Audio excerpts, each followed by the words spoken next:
Hello दोस्तों, नमस्ते, प्रणाम। मैं सुषमा पंडित अपने यूट्यूब चैनल पर आप सभी का स्वागत करती हूं।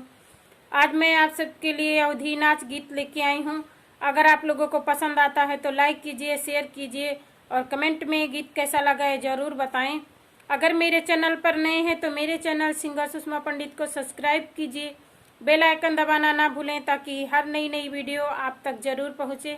आइए, बहुत सुंदर सा गीत है, आप लोग वीडियो को फुल देखिएगा, बीच में मत काटिएगा, नहीं तो गीत का आनंद आपको नहीं मिलेगा। आइए आगे बढ़ते हैं। जय माता दी।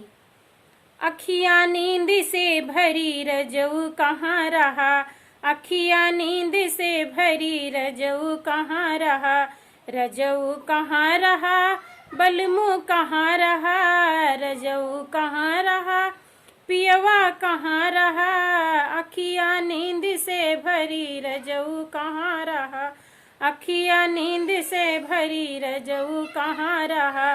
मोरे पिछवरवा एक निमिया के पेड़वा, मोरे पिछवरवा एक निमिया के पेड़वा, निमिया के पेड़वा, हाँ निमिया के पेड़वा, खाला सीतला कसम रजऊ कहाँ रहा, खाला सीतला कसम रजऊ कहाँ रहा, अखियाँ नींद से भरी रजऊ कहाँ रहा, रजऊ कहाँ रहा, बलमु कहाँ रहा, रजऊ कहाँ रहा, पियवा कहाँ रहा, अखियाँ नींद से भरी रजऊ कहाँ रहा, अखियाँ नींद से भरी रजऊ कहाँ रहा।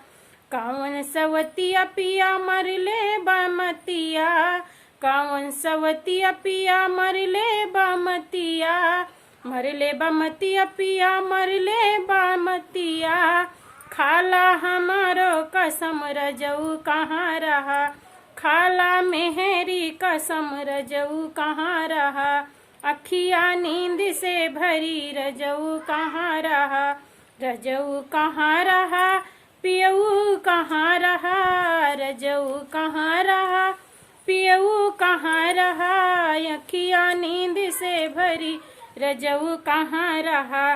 दिन पर दिन तो हर बिगड़ेला दासा, बिगड़ेला दासा पिया बिगड़ेला दासा, खाला लई का कसम रजऊ कहाँ रहा, खाला लई का कसम रजऊ कहाँ रहा, अखियाँ नींद से भरी रजऊ कहाँ रहा, रजऊ कहाँ रहा, पियऊ कहाँ रहा, रजऊ कहाँ रहा, पियऊ कहाँ रहा, अखियाँ नींद से भरी रजऊ